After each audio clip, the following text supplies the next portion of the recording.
wabarakatuh. Waalaikumsalam warahmatullahi wabarakatuh. Alhamdulillah, di sini jumlahnya ada 2.000 orang katanya, ya. Tapi yang jawab baru 11 orang.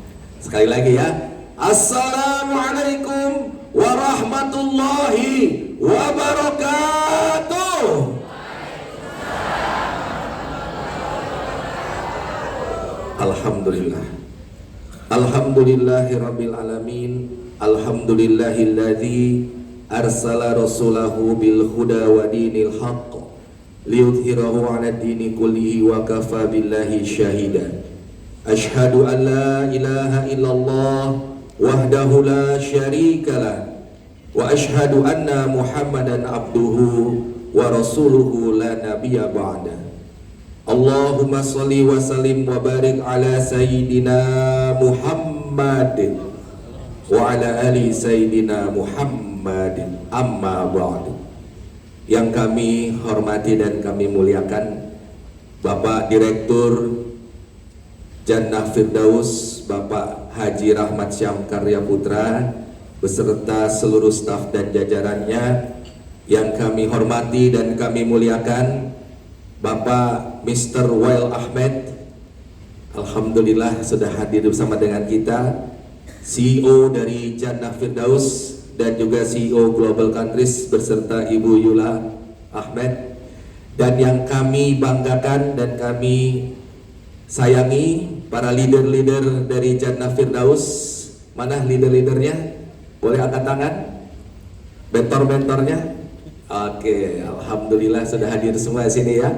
Dan yang kami banggakan, calon tamu-tamu Allah Jannah Firdaus yang akan berangkat pada program awal Ramadan, full Ramadan dan iktikaf yang sudah hadir di ruangan ini, yang mudah-mudahan senantiasa mendapatkan rahmat, hidayah dan berkah dari Allah Subhanahu wa taala. Bapak Ibu sekalian, tepuk tangan yang meriah untuk kita semuanya. Syukur alhamdulillah, teriring rasa terima kasih kami kepada jajaran manajemen Jannah Firdaus yang telah mempercayakan kepada kami dalam kesempatan manasik akbar ini. Kami dipercaya untuk mengisi acara.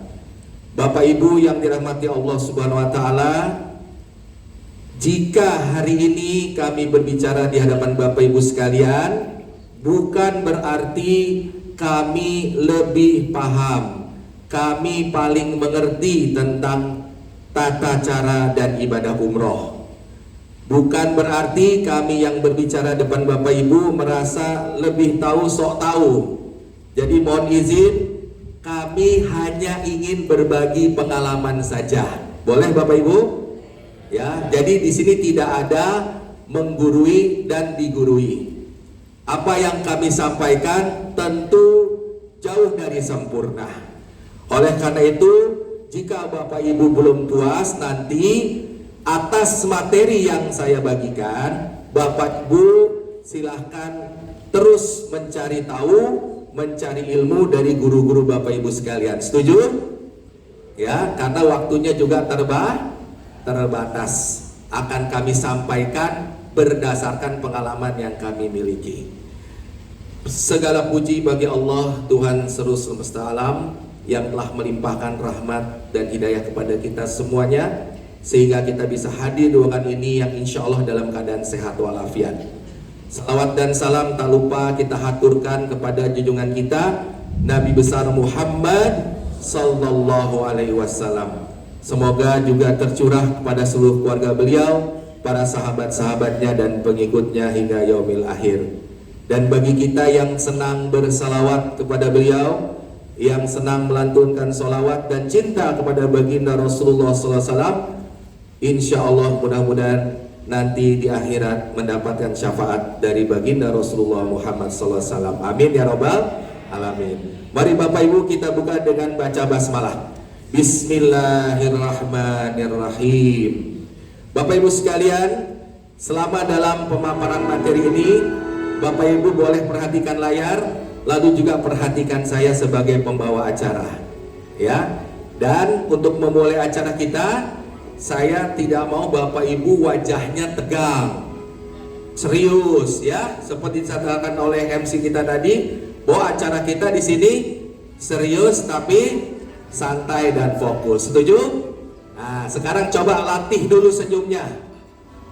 Mendengarkan manasik sambil hatinya bahagia dan tersenyum.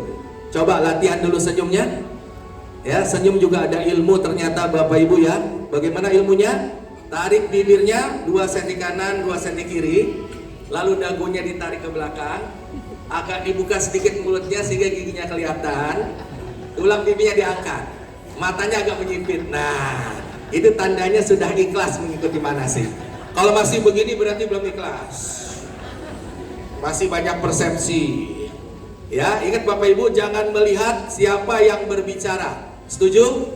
Tapi perhatikanlah apa yang keluar dari lisannya. Yang baik diambil, yang tidak baik tidak usah diambil. Setuju? Oke, senyum dulu semuanya. 1, 2, 3 senyum. Dimulai dari Pak Rahmat. Mr. Well, alhamdulillah. Coba senyumnya harus seperti Mr. Well semuanya, coba. Tepuk tangan. Kemudian untuk menambah semangat kita, Pak Haji sama Mr. Well, saya mohon izin, saya kalau bawa materi ceramah tuh nggak bisa diam, pecicilan gitu kemana-kemana ya. Jadi mohon izin mondar mandir kebajikan izin ya. Apalagi dikasih begini, ini kalau nggak khotib Jumat saya nggak mau saya. Oke, saya turun ke bawah ya. Oke, jadi sekarang kita yel-yel dulu. Sebelum yel-yel Jannah Firdaus, penuhi dulu panggilan Allah dengan lisan kita sebelum fisik kita datang ke Madinah dan Mekah.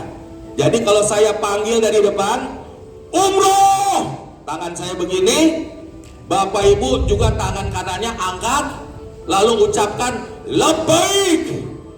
Umroh haji panggilan siapa? Allah. Jawabannya labbaik. Kalau hayya 'alas shalah jawabnya la haula. Masa labbaik? Tapi kalau umroh dan haji kenapa labbaik? Karena umroh dan haji adalah panggilan yang harus disegerakan ya. Jadi kalau saya bilang dari depan umroh labbaik, ini dari depan sampai ke belakang suaranya harus keras. Jangan mentang-mentang Bapak Ibu duduk di belakang kemudian gini doang, labbaik, labbaik ya. Ayo semuanya semangat, semangat Bapak Ibu menerima ilmu, semangat. Oke, sama-sama ya. Umroh labbaik, umroh labbaik. Kurang semangat sekali lagi, umroh labbaik. Insya Allah nanti kalau yang semangat dapat gratisan umroh lagi. Tahun depannya lagi. Siap, umroh labbaik. Kalau saya panggil haji ucapkan labbaik juga ya. Kalau saya panggil umroh haji semua ucapkan labbaik Allahumma labbaik. Haji labbaik, umroh haji labbaik. Tepuk tangan yang meriah semuanya, alhamdulillah. Sekarang yel-yelnya Jannah Firdaus, siap?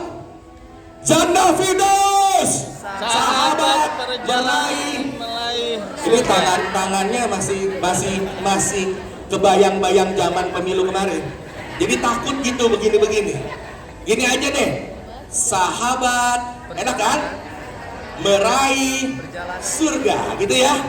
Aman kan? Gak ada nomor 5 kan? Sahabat perjalanan, sahabat perjalanan meraih surga. Siap ya? Jannah Firdaus, sahabat perjalanan meraih surga. Umroh mabrur, insya Allah ya. Tepuk tangan yang meriah. Bapak Ibu yang rahmati Allah Subhanahu Wa Taala, apa materi kita hari ini? Ya, boleh dibantu mungkin ini sinyalnya. Ya, sorry, saya tulisnya masih malam ini. Kemarin baru manasik malam soalnya. Materi siang ini ya. Rasulullah Sallallahu Alaihi Wasallam, salawat. Allahumma shalli ala sayyidina. Pernah berpesan kepada kita semua, jika kita sedang melakukan safar itu apa Bapak Ibu? Perjalanan. 2 orang harus menunjuk 1 pemimpin. Itu pesan Rasulullah. Kalau 3 orang melakukan safar, tunjuklah pemimpin. Intinya dalam setiap perjalanan umroh, ayo kamera bingung kan? ikutin ya. Saya sukanya begini, ke belakang belusukan begini ya. Jadi dapat perhatian semuanya, betul nggak? Nggak di depan aja ngomongnya. Jadi kalau kita berjalan keluar dari rumah kita ke suatu tujuan, harus ada pemimpinnya, leadernya. Nanti juga Bapak Ibu umroh pasti ada yang ditugaskan oleh Jannah Firdaus untuk jadi tour leader, jadi pembimbing ibadah. Karena itu Bapak Ibu, tugas kita sebagai followers, sebagai jamaah, harus patuhi apa yang disampaikan oleh tour leader. Setuju tidak? Jangan bikin aturan masing-masing, kacau Bapak Ibu, betul nggak? Ya, oke. Jadi tolong dibantu Pak, klik pin jauh ya, sebelah kanan klik. Nah, kita buat komitmen ya hari ini ya. Kalau nanti kita berangkat umroh, maka kita akan patuh dengan aturan dari Jannah. Setuju tidak nih? Oke, lanjut. Kemudian di materi manasik kami hari ini, kita akan memahami apa saja rangkaian kegiatan kita. Ada yang awal Ramadan, ada yang full Ramadan, ada yang iktikaf. Apa saja yang harus kita lakukan?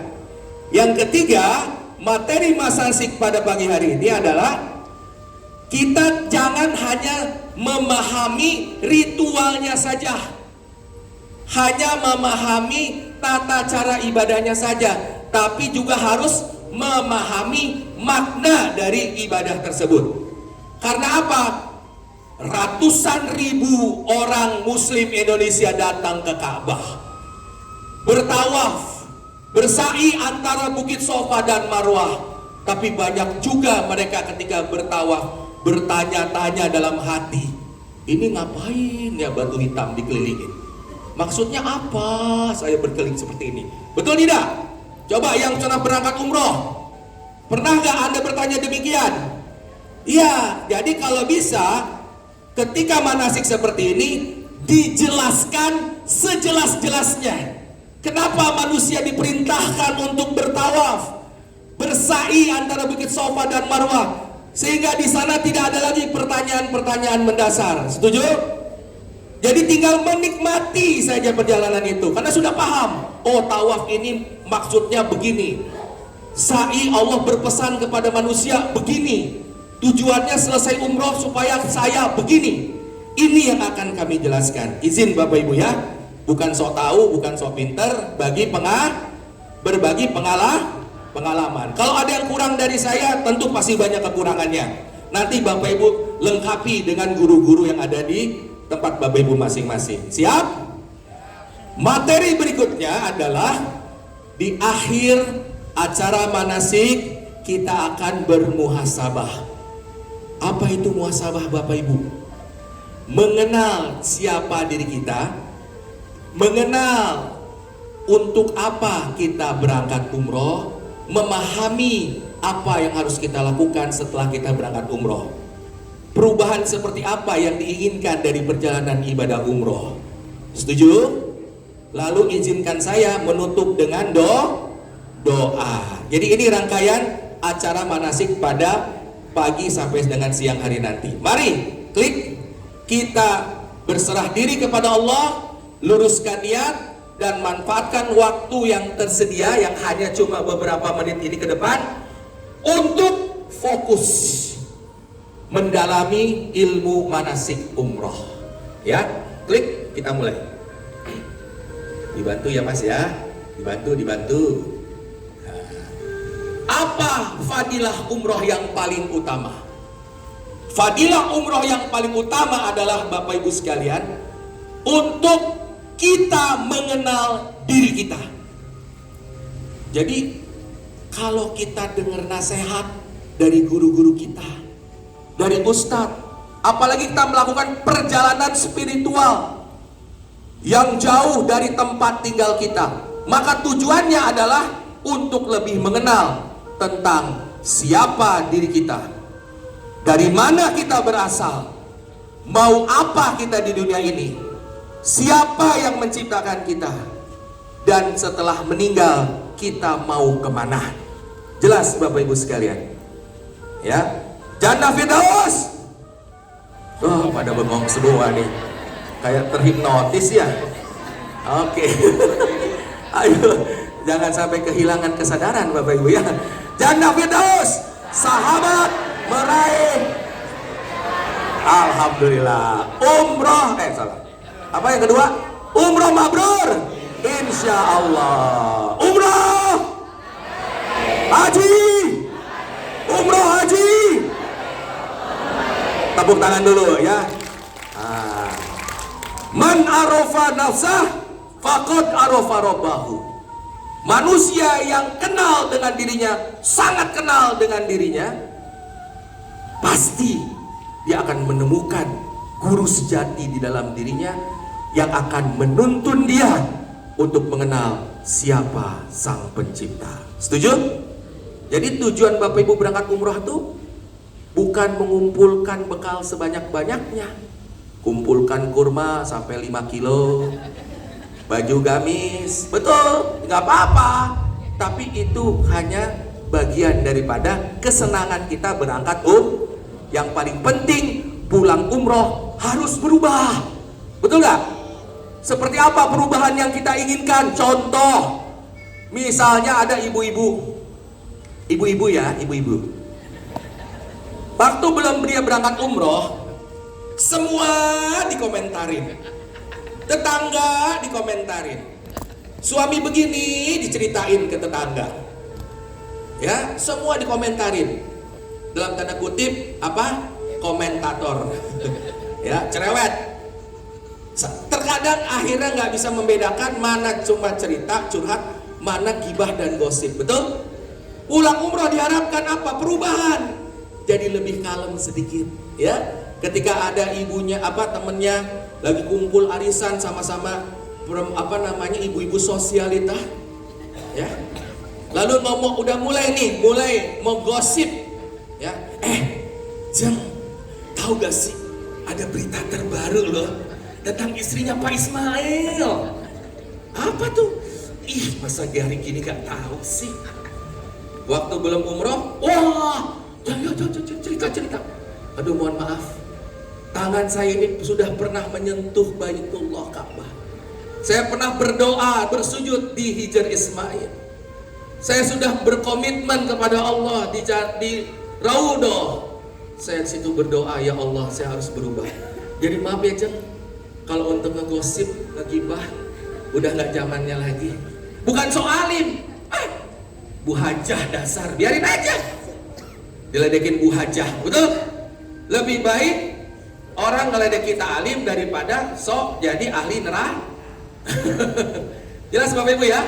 Nah, bapak-bapak juga begitu. Biasanya kalau belum umroh, apa juga oke di kantor ada, udahlah gampang lah, cincai lah. Dan jangan lupa bagian saya gimana? 2% juga gak masalah. Begitu pulang umroh, takut dia untuk membawa harta haram ke dalam keluar. Itu yang diinginkan. Bayangkan Bapak Ibu, Indonesia nggak kurang dari 1,1 juta orang-orangnya, muslimnya berangkat umroh tiap tahun. Tapi pertanyaannya, apakah negeri ini berubah? Belum. Jangan bilang nggak berubah. Kenapa? Karena banyak yang tidak memahami bahwa dia berangkat umroh sebenarnya untuk apa? Untuk mengenal dirinya. Oh, bayangkan 9 hari, 10 hari perjalanan, apalagi full Ramadan, jauh-jauh dari rumah, betul nggak? Jauh dari kenyamanan rumah kita, pasti akan keluar itu namanya sifat asli kita. Setuju? Jadi disitulah kita mengenal ya diri. Jadi apa fadilah umroh sesungguhnya Bapak Ibu? Tujuan kita berangkat umroh? Ikutin saya ya. Man arofa nafsahu faqad arofa robbahu. Bareng-bareng semuanya. Man arofa Faqad, barang siapa yang kenal dirinya, maka dia akan kenal siapa penciptanya. Ulangi semuanya.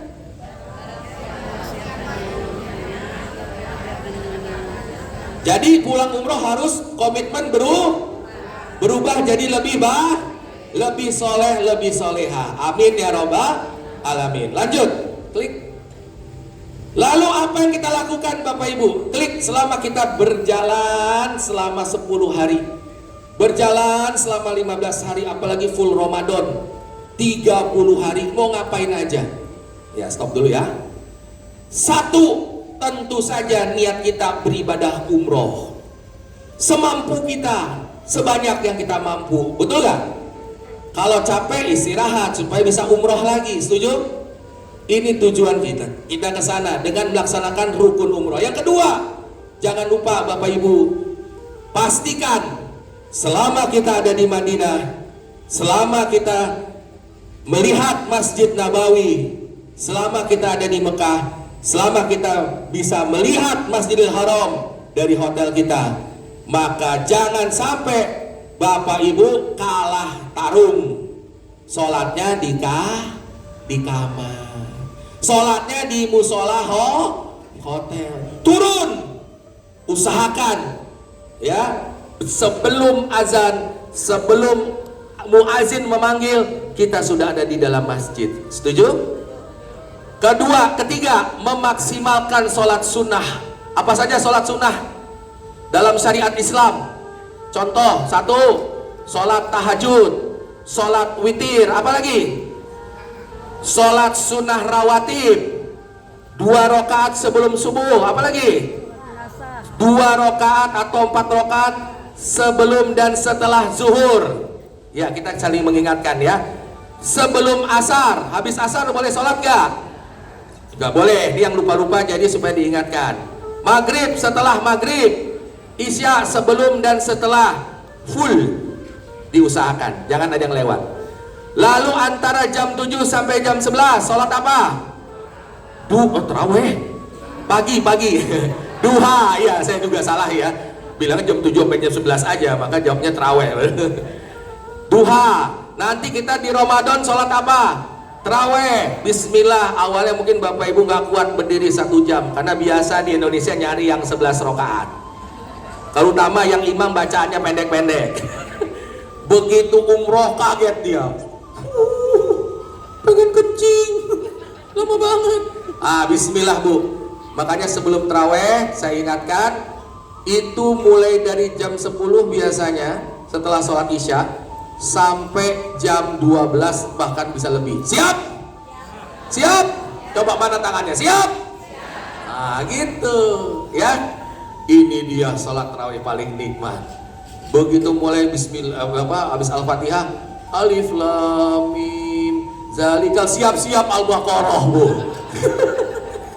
Biasanya kalau di masjid terdekat kita apa? Bismillahirrahmanirrahim, inna a'tainakal kautsar. Enteng ini, ringan. Habis ini paling takbir lagi, Allahu Akbar. Ya ini Masya Allah ya. Awalnya tapi nanti kalau Bapak Ibu teruskan, paksa diri kita untuk taat, akan menemukan namanya kenikmatan. Oke ya, lanjut. Apalagi? Baca Quran, targetkan khatam Quran di Masjidil Haram atau di Masjid Nabawi. Kemudian zikir perbanyak, istighfar perbanyak. Lalu jangan lupa doa. Jangan pernah bilang begini Bapak Ibu, Pak Ustadz, apa? Kemarin di Madinah doa saya udah habis. Serius Bu? Habis Pak. Apa yang saya meminta udah saya minta. Kira-kira kalau jadi ustadz jawabannya gimana tuh? Ya udah nggak usah berdoa, masa begitu? Dengerin Bapak Ibu ya, dengerin pesan kami. Namanya manusia seumur hidup pasti butuh sama yang namanya Allah, betul nggak? Pasti punya kebutuhan, betul? Tidak ada manusia yang tidak punya kebutuhan. Makanya jangan pernah Bapak Ibu malas berdoa. Dalam surat Fatir ayat 60 dikatakan, ud'uni astajib lakum. Terima kasih. Tepuk tangan dulu untuk Mr. Wael. Alhamdulillah. Berdoalah maka akan kamu kabulkan. Dan hanya orang-orang yang sombong yang tidak mau meminta kepada Allah, daripada dicap jadi orang sombong sama Tuhan. Makanya Bapak Ibu, begitu kita sudah duduk di masjid, sudah sholat sunnah, sudah baca Quran, sudah zikir, ngapain lagi? Ya doa, ulangi lagi doa-doa kita, betul gak? Terus, ya Allah, sebetulnya jujur nih ya Allah, saya udah gak tahu mau ngomong apa lagi, mau minta apa lagi. Tapi karena saya jangan sampai ya Allah menjadi orang-orang yang sombong dan merasa tidak butuh dengan Engkau. Ya Allah, kalau boleh saya ulangi lagi doa saya. 1, dua, ada doa tetangga saya ya Allah yang lupa saya doakan. Nah ini dia nih, si Hindun kemarin minta doa ya, biar segera dapat suami yang soleh. Nah, saya doakan ya Allah ya. Ada lagi nih anaknya teman saya mau masuk kuliah, saya doakan. Itu Bapak Ibu. Jadi gak pernah namanya habis berdoa. Tepuk tangan untuk Bapak Ibu semuanya. Klik, lanjut. Ini sebelum kita masuk ke tata cara ibadah ya. Lanjut, kita pahami rangkaian kegiatan. Waktu sholat subuh biasanya di Masjidil Haram itu 2 kali, di Masjid Nabawi juga 2 kali azan. Azan pertama 1 jam sebelum azan yang sebenarnya. Betul kan? Yang udah berangkat umroh paham ya? Usahakan Bapak Ibu 1 jam sebelum azan yang sebenarnya, waktu yang sebenarnya, kita sudah mandi, kita sudah bersih, dan sudah berjalan ke dalam masjid. Apalagi ini Ramadan, banyak sekali nanti jamaah-jamaah yang mau sholat di dalam masjid. Supaya jangan sholatnya di pelataran terus, maka datanglah jauh-jauh sebelumnya. Dan jangan banyak minum, pesan saya ya. Oke Bapak Ibu, ini supaya kita lebih akrab ya, saya biasa dipanggil Ute, maka saya akan nyebut saya Ute. Apa Ute? Ustadz Teddy ya. Jadi Ute berpesan kepada Bapak Ibu semua, 1 jam sebelum azan itu sudah berjalan ke masjid. Niatkan di sana untuk itikaf. Setiap datang ke masjid niatkan itikaf. Jangan lupa niat ini. Karena kalau perbuatan lupa niat, maka perbuatan tersebut akan sia-sia. Ya, nah ini disiplin, harus disiplin, gak boleh kendor nih semangatnya. Terutama yang full Ramadan. Ketika pahala sunnah dilipat gandakan jadi pahala wajib, yang wajib dilipat gandakan lagi jadi pahala yang lebih besar lagi. Ayo semangat Bapak Ibu ketika kita melaksanakan atau menyambut sholat. Yang kedua, kalau hari biasa waktu makannya pagi, siang, sore. Tapi untuk Ramadan jam 2 sudah ready itu biasanya makanan. Paham Bapak Ibu? Jam 2, jam 3. Jadi harus sahur. Ngantuk sengantuk apapun, turun ambil keberkahan dari makan sahur. Setuju ya? Ini ibu-ibu jangan manja. Ibu-ibu lagi. Ya memang begitulah. Ya. Karena apa? Aduh, gak enak, makanannya kurang pedes, kurang gurih. Aduh udahlah, mamah biar makan roti aja. Jangan. Dasarnya orang Indonesia makan nasi. Itu nasi rasanya kayak apa? Itu jamuan dari Allah, nikmatin, betul gak? Makanya saya suka bilang sama terutama nih orang-orang dari Minang. Ada orang Minang di sini? Wow, banyak ya. Kalau lagi umroh atau haji, jangan kepikiran nanti aku bawa randang, aku bawa dendeng batoko. Kenapa? Karena nanti takut awak gak bisa makan. Jangan begitu. Setuju gak? Nikmati apa yang ada di sana. Setuju gak? Iya. Kalau makan dendeng, makan randang, ya di Jakarta, Indonesia. Karena itu jamuan dari Allah. Lewat tangan chef-chef yang ada di hotel-hotel. Setuju gak? Jadi dimakan, gak ada istilah gak enak. Semua enak. Kalau enak banget, enak banget, gitu ya. Jangan ada komen tentang makan. Perhatikan waktu sahur, harus sahur Bapak Ibu. Seteguk air Pak, jangan. Karena Bapak Ibu akan menghabiskan banyak ibadah di bulan suci Ramadan. Bapak Ibu akan lebih banyak di masjid. Balik ke hotel ngapain? Nggak makan siang, betul nggak? Jadi itu Bapak Ibu banyak itikaf. Pak, di masjid boleh Pak selonjoran tidur? Boleh, silahkan. Asal tetap menjaga adab di dalam masjid, betul? sekedar meluruskan badan nggak apa-apa, ya. Nah, Bapak Ibu sekalian dirahmati Allah Subhanahu Wa Taala, perhatikan waktu sholat, perhatikan waktu makan. Ketika berbuka, pengalaman kami ketika berangkat umroh di bulan suci Ramadan, rata-rata jamaah iftarnya di masjid, betul nggak? Bareng-bareng sama jamaah yang lain. Itu Bapak Ibu boleh. Nanti kalau misalkan Bapak Ibu mau makan, baru baliknya itu setelah sholat maghrib atau setelah sholat isya, ya, atau setelah Bapak Ibu menyelesaikan sholat wajib, boleh nanti balik ke hotel. Dan biasanya restoran itu buka sampai tengah malam. Tenang aja Bapak Ibu, tidak seperti hari biasa. Kalau hari biasa hanya ditutup sampai jam berapa? Sampai jam 10 malam tutup tuh restoran. Tapi karena ini bulan Ramadan, nggak usah khawatir, ya. Silakan, tapi harus makan. Ingat ya Bapak Ibu, harus makan. Kalaupun misalkan nggak mau makan di hotel, harus makan intinya, ya. Jangan sampai Bapak Ibu karena puasa akhirnya Bapak Ibu lupa sama sahur, lupa sama berbukanya, asupan gizinya kurang.